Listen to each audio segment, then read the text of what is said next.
O'Reilly. Is your vehicle no longer stopping like it used to? Don't miss spring brake deals at O'Reilly Auto Parts. Our professional parts people will help you find the brake parts and supplies you need. Now through April 25th, get 15% off when you buy a set of Brake Best Select or Import Direct brake pads and 2 rotors. Stop by O'Reilly Auto Parts today or visit O'ReillyAuto.com. O'Reilly Auto Parts. This is Life Admin Life Hacks, a podcast that gives you techniques, tips and tools to tackle your life admin more efficiently, to save your time, your money and improve your household harmony. I'm Dinah Roberts, an operations manager who developed a spreadsheet years ago to keep track of the value of my household contents. I'm Mia Northrop, a researcher and writer who loves a good list, but that room inventory list for home contents insurance is downright scary. This episode will help you calibrate your household insurances. Hello and welcome to Life Admin Life Hacks. We're recording this episode during the pandemic, stage 4 lockdown here in Melbourne. Everyone's travel plans are in disarray. There's lots of economic downturn and people are scrutinising their finances. We've also had bushfires and floods in various parts of Australia and hurricanes in listener locations across the world. 2020 has certainly given us lots of reasons to look at our insurance cover to see that we're protected and not paying too much. So when we surveyed our listeners, peace of mind just nudged out saving time and saving money in terms of importance. And insurance was voted as one of the number one aspects of life admin that people need help with. For those of the listeners that were in households, 54% said that organising insurance was up to them, 23% said it was shared, and 22% had their partner take care of it. So 77% of us need to have our heads around this aspect. And 38% of listeners said their insurance was totally sorted, but more than 58% said they're probably wasting money. For some, it's an area of confusion and they just don't get it. For those of us that are insured, it's really easy to slip into set and forget mode and let your policy tick along for years. But this really is an area of life admin where an annual review is a must. And I didn't really think about home contents insurance as an annual review thing until we started researching this episode, and I have a lot of work to do now, Dinah. I too will have a spreadsheet by the end of this exercise. I'm so proud, Mia. I was shocked though. So in this research, more than a third of Australians don't have contents insurance, let alone, the problem of underinsurance. They don't have any at all, which is a massive risk given the level of, bushfires and floods and burglary that happens in various parts of the country. Yeah, and I think if something does happen, to have to replace everything that you're in your household, even if you have really basic items, it's a lot of money. So in this episode, we're going to talk about home and contents insurance, and we'll also touch on landlord's insurance and renter's insurance. So yes, home and contents, landlords, rentals insurance, these are all part of household insurance, and it's that category of insurance that falls under general insurance, which is basically anything not related to life insurance. So these types of insurances help protect our property and the things we value from the financial impact of risks, whether it's weather or natural disasters like fire or flood or storm or earthquake, or theft or accidents or, losing things, damaging things. Yeah, and from a life admin perspective, you need to decide the types of risks you wish to cover and a policy with the features that you need. This usually requires some shopping around and good decision-making skills, which we've covered in depth in episode 33 and also when we talked about private health insurance in episode 12.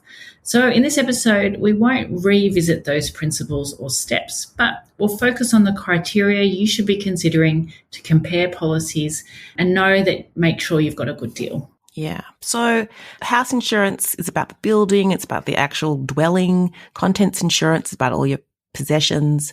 And the biggest risk in this area really is the need to avoid underinsurance, where the value you've insured your property or belongings for doesn't actually cover the full value of the items. So, for example, you might have contents insurance for all your possessions and you've got like 20 grand. But if you actually itemized and went through what you have, to replace or repair those items might cost you $50,000. So if you're underinsured and something happens, then you're going to have to spend a lot to get back to where you were. This can be really devastating. And I think when it comes to contents insurance, it's really easy to not realize there's a whole bunch of things that are included, like pot plants, your software, maybe a movie collection that you have, even food in your fridge if your fridge and freezer happen to die. So really thinking about all of the items in your house is important when you're trying to determine the value for your contents insurance. Especially things on your lawn or your front porch or in your backyard. So how do you make sure you're covered adequately and that you can estimate accurately? So when it comes to contents, you've got your contents calculators, and the Insurance Council of Australia links to this. When you go to get quotes from the major insurers, they've all got content calculators, and we'll include them in the show notes. But these calculators ask you how many people live in your house, the gender, the age, the standard and quantity of your possessions. They'll ask you how many bedrooms and other rooms, and whether you have any special items like antiques or instruments or artwork or jewellery. And then they'll give you a dollar figure in an estimate of how much it might cost to replace those items. So that's a good starting point. And for some people, they might feel like that's enough. But there is another way, isn't there, Dinah? Well, I developed my own room-by-room inventory actually when we first moved into our current house, where I went through room by room and listed everything out in my joyous Excel spreadsheet. But you can now use those contents calculators to do something similar, so you can take them as a starting point and adjust them. But I guess one of my top tips is to make sure that you save the work that you do, so that it makes it much easier when you come to review it. So save that in your shared cloud storage. Then it'll be much easier to review that year on year when you want to check that whether you need to upgrade your level of insurance. Yeah, there are a lot of household inventory checklists online, and they're great in terms of a template because they prompt you room by room about the items that you might own. They're good triggers where you're like, oh yeah, I do somehow have accumulated 3 gaming consoles, or yeah, we all do have electric toothbrushes that aren't the $4 ones. They're all the, $50 ones. And so it helps you be a lot more accurate.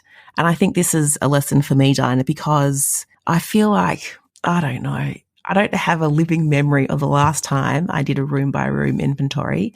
And when I started to look at comparing insurance for this exercise, I realized, since separating from my partner, we have moved a lot of furniture and possessions around, and the contents insurance policy for our former family home is completely inaccurate now. The one I did when I moved into this place, actually, I missed a whole bunch of things. And even since then, there's been belongings go back and forth between the houses. So we really need to go do that room by room inventory. I feel a spreadsheet coming my way. Yeah, and I think it's really easy to forget about things like clothes, for example. And I've certainly had a former colleague of mine whose house was completely cleaned out, and they took all of her work clothes and work shoes. And when you think about the cost of replacing all of that, it's really important to make sure that you're adequately insured. Yeah. So when they're looking at contents insurance, they're calculating it by the basic excess that you choose, which was also news to me because I didn't realize you could opt for a higher excess to bring your premium down. And it's weird because I know you can do this for other types of insurance, but I don't know that. I feel like they don't promote it the same way for contents. So that's something that I haven't taken advantage of before. Yeah, I always go for the highest excess. And I think that's also the advice of the barefoot investor, because it really just means that it reduces your premium because you're sort of taking the part of the risk that you can afford. And I think it's really the best option for all kinds of insurances if you've got some savings. Yeah. So a lot of reviews do.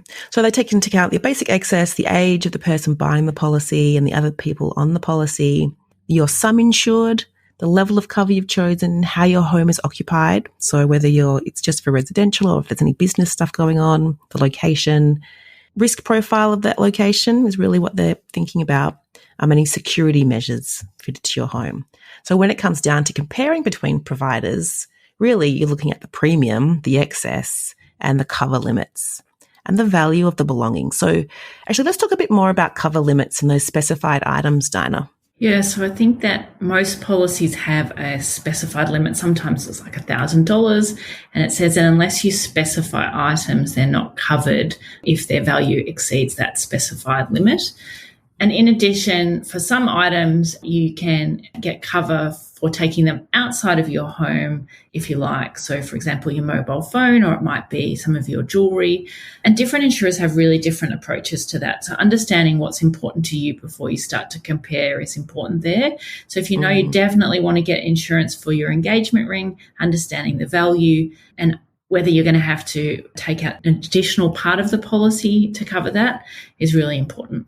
Yeah, this is worth poking around, because if you have instruments, if any of you or your kids play instruments, or you have art or jewellery or collectibles of some kind, it's really worth looking at how much you can specify for each of them, or if there's a sort of an allowable cap for all of them. And yes, I was surprised, some insurers have quite generous policy features around losing belongings or damaging belongings if they're out of your house, whereas some don't cover it at all. So yeah, mobile phones, expensive handbags, whatever things the kids are dragging iPads around, if they damage them or lose them when you're out and about, it's worth knowing what your cover is there. Yeah, and I think that's the other one, is understanding whether accidental damage is covered or not covered. So again, that's where something, if it's important to you, if someone accidentally spills something over the couch, and understanding whether accidental damage is included. Yeah.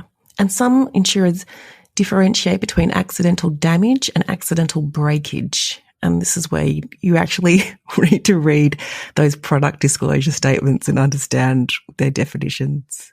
And the final thing you might want to compare between providers is settlement. So how does the insurer replace them? Are you given cash so you can just go and find it, or do they specify how you need to replace them? And what does that process look like?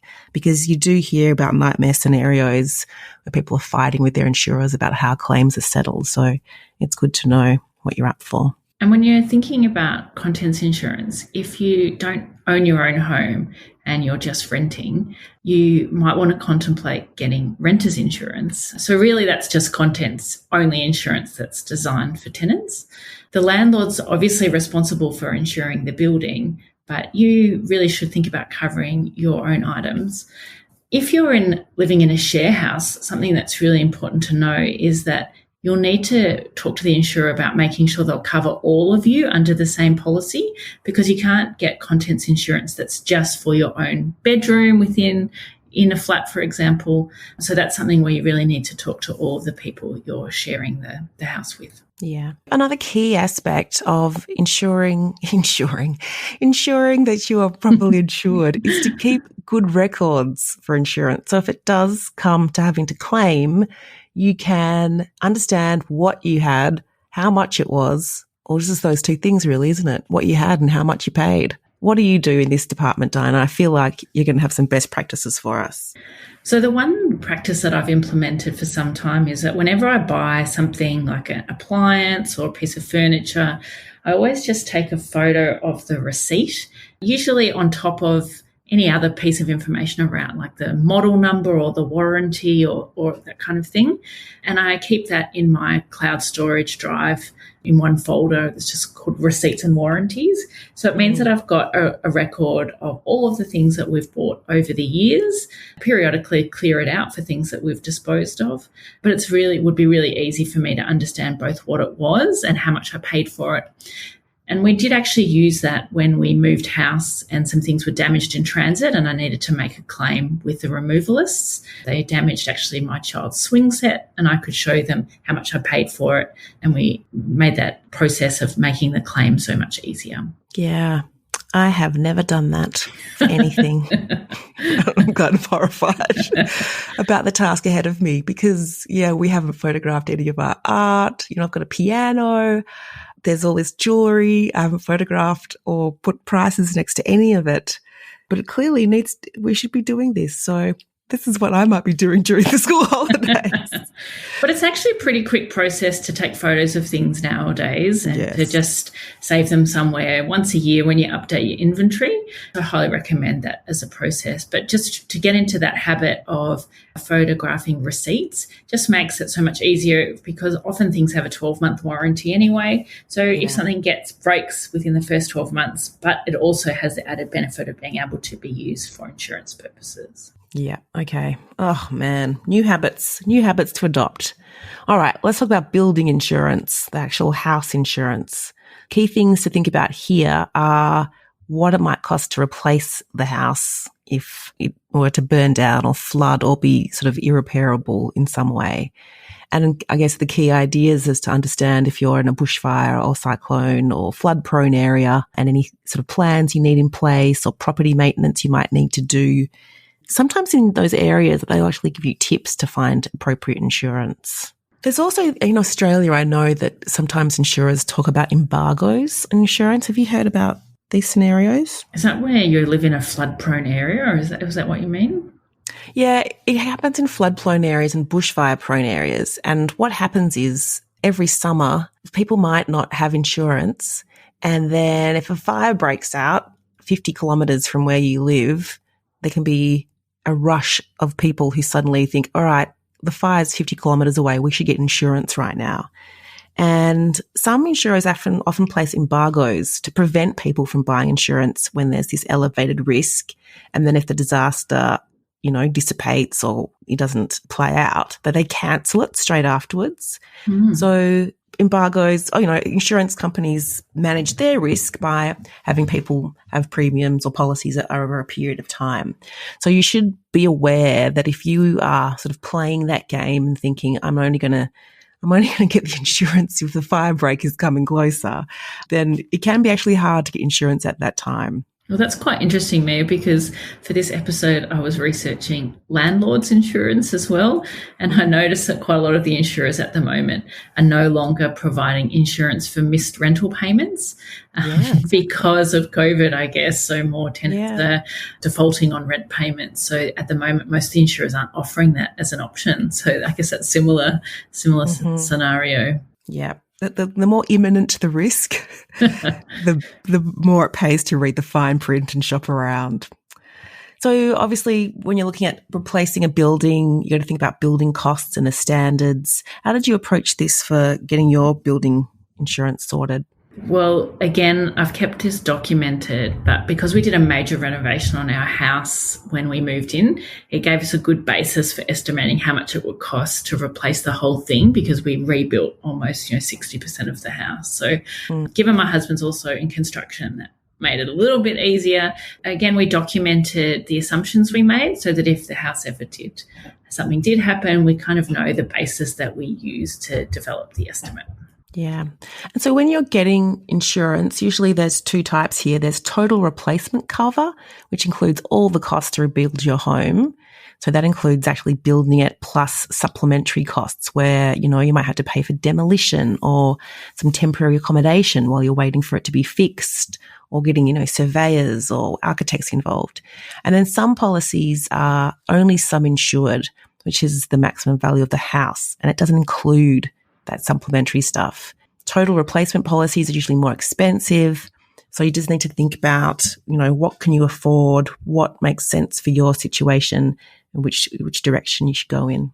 And there's building calculators online to estimate all this stuff as well. And most of them, you put in your address and it sucks back all this data about your property. Yeah, I think that they access all of the information available through, real estates and councils and things. But I actually had a colleague whose daughter left their bath running in the upstairs of their house and went out and got on the phone and completely forgot about it. And the bath overflowed, and actually the whole ceiling of the whole second story collapsed. They had to move out of the house for 6 months while the house was rebuilt. And for them, it was really costly because they were underinsured and they had some insured. So they actually had to fork out quite a lot of money to actually rebuild their house. So it was a lesson for me quite early in my life to make sure that I had sufficient insurance for my building. There's actually a contents equivalent of that. It's if you get replacement value or you get new for old. So some of them will be like, they just give you the new version of whatever it was. And some of them are replacing, lost or damaged possessions with the new possessions that have a higher dollar value now. Similarly, if you get a new for old cover, you might be paying a higher premium, but you have to think about that. So when it comes to the house premiums, the way they calculate them, they're looking at the level of cover you've chosen, how the home is occupied, what it's made out of, the excess, the location, if you've got any special security things attached to your home and the risk profile.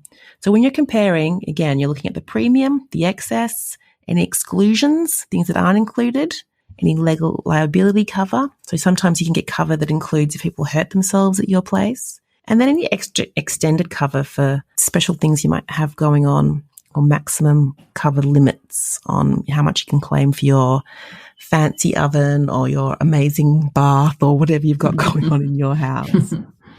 And so there is an equivalent landlord version of this, isn't there? Yeah, so if you're a landlord, you definitely want to get cover for the building, but also for the things that you leave in your home that aren't fixed or installed. So, like carpets and curtains. Obviously, tenant-owned contents need to be insured by the tenants themselves. So those are, I guess, really must-dos. But in addition, you can also opt for, additional cover, including rent default, which I talked about before. And if missed rental payments would cause you financial stress, you really might want to think about covering yourself for those, but also maybe thinking about the costs you might have if you ended up in court, which can sometimes happen in relation to taking action against a bad tenant. So, really consider what you need to insure against if you have a rental property. And then, there'll be many of us out there who might have a property that they rent out on Airbnb or some other short stay platform. And there are a specific type of insurance that you need for that situation.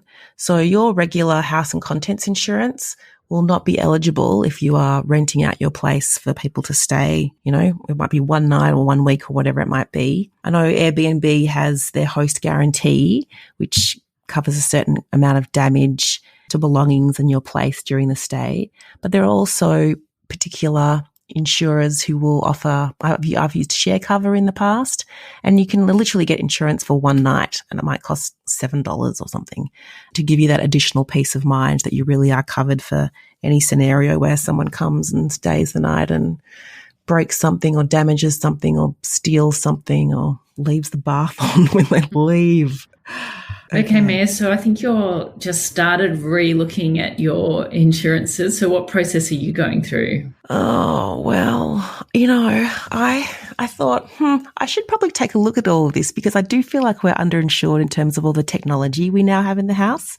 So in the last year, we've got laptops for home learning and working from home, and there's more iPads and gaming consoles and smartwatches. And I thought, this is probably an area where I need to take a look. And then when I got into it, I realized that was the tip of the iceberg. I thought, let's have a look at, the comparison sites out there. There aren't any official government, comprehensive comparison sites. There are ones like iSelect and Compare the Market, which are all paid ones where you're not seeing the full range and they're getting paid to advertise. So I went to Choice, the Choice magazine. They don't get paid to compare different products. But I went and my current insurer had one of the lowest ratings on the list. And we've been with them for 15 years perhaps. They have our car insurance, they have our house, our contents for all of our properties. So now, there's the former family home, my new place and our holiday house. And I realized, okay, we are not with this insurer who is known for good policies. They've got all sorts of, they just haven't updated what's in like their features compared to some of the others. Then I realized, okay, we have a different inventory on the various homes and they're not really reflecting what's actually in the homes anymore. And then I realized also that we haven't opted for the higher excess with any of our policies. So we're paying much higher premiums than we should be. And I started to think, oh my God, I might actually investigate an insurance broker. Insurance brokers free. They'll obviously earn commission from whichever provider they go with, but you can contact them through the Insurance Council of Australia, and we'll put a link to them in the show notes, or you can ask your accountant or financial planner if they'll recommend one. So I'm actually going to do that. I'm going to contact the accountant and financial planner and see if they can get it worthwhile and whether they can recommend someone, because we need to update 3 policies ASAP. Yep. And I just think when I looked at my old policy, I think it's replacement value. It's not new for old. So if things die, if our 15-year-old KitchenAid falls on the floor and smashes into a bazillion pieces, I don't know, I'm just making this up, they'll give you the value of the 15-year-old version of the KitchenAid, not what they're currently going for. So I need to redo all of my insurance, do full inventories. That's probably going to be my next week. How about you, Diane? Well, I think it's my financial background, but I've always been kind of on top of this. So, as I mentioned, there's training and there's temperament. I feel like there's a few aspects that might play into your organisation here. So, as I mentioned, in my shared drive, I have my spreadsheet, which has calculated out how I've determined the value of our contents, which were insured, and also a spreadsheet which calculated how we determined the rebuild costs of our house. And as I said, I've also got the folder that's got photographs of the warranties and receipts for all the major purchases. But I haven't really taken photos around the house recently, so that is something that I might do quickly and just quickly add that to the same folder. Every year I always compare. So as soon as the premium increase comes in, as a minimum, I always just call the current insurer and just check whether I've got the best deal. And usually I always call at least one other. The last couple of years I've just called the other insurer that I have my car insurance with, just so that I check that we're not being ripped off, so to speak. And I haven't switched for a couple of years, but I'm pretty confident that we've got an okay deal. And as I mentioned, I always go for the highest excess. But I've never actually looked at choice to see whether maybe I should be looking at some different insurers. So that's a really good idea. So that's what I'll do next year when the premium increase comes in. Okay. I also have saved in my Google Drive the certificate of insurance, but also all of the premiums from the last couple of years, so I can quickly see how much the premiums have gone up. Because that's also kind of an indicator, I think, if premiums have jumped up a lot a few years in a row, that's a really good time to shop around. Yeah. Okay. So when you might do this is when you get that renewal date for if you've got existing policies and you get the renewal communication, you might want to have a little look what's happening. But there are a few other triggers for renewing or taking out insurance. So obviously if you move house, if you buy a house, if you renovate your house, or you made, upgrade major appliances, this is when you need to start thinking about what it might cost to replace or repair them. If you've made any major purchases about, expensive furniture or backyard equipment or art or instruments or technology, that's also the trigger. If you have kids, suddenly you've got all their furniture, all their toys, all their clothes, all their tech, and they can accumulate. It can accumulate pretty quickly. Other triggers to renewing your home and contents insurance might be if you start your own business. So really making sure that you've got adequate cover because you're exposed to more risk relating to your business. Or if you take out a loan. So again, really reconsidering your risk when you're exposing yourself to different risks. And also if you change your home loan provider, they will ask for a certificate of your insurance. So it's also a good opportunity to at least ask for, when you ring your insurer to ask for the certificate of insurance, just check in to make sure that you're getting the best deal. Dinah, this was an episode where I just thought it was going to be smooth and we'll find some criteria for comparison. It was a can of worms. I have opened a total can of worms, but I'm glad that I have, because if something did happen to one of these properties, we are completely underinsured. So I'm glad we've taken this, the decision to investigate this. Well, I'm glad that this episode's been helpful for you too, Mia, and that some of these listeners get some value. Yeah. I certainly have. So maybe these are my top hacks that make sure you review your cover regularly. And even if you don't want to shop around, just check that you're not underinsured. Save your contents inventory and your building estimation on your cloud storage drive so you can easily review it and update it on a regular basis without having to reinvent the wheel. And if you don't have time to compare, why not just try calling your current insurer, seeing if you could increase your excess, or telling them you're shopping around and see if they can give you a better deal. If you'd like to join us on our Life Admin journey, please head to our Facebook page, Life Admin Life Hacks, to follow us and share your thoughts on what we're doing. And feel free to post any comments or certainly post suggestions that we might be able to use. We hope to see you there. Thanks for listening. Show notes for this episode are available at lifeadminlifehacks.com. If you're a fan, please subscribe and share the love, and tell a friend or review us in your podcasting app.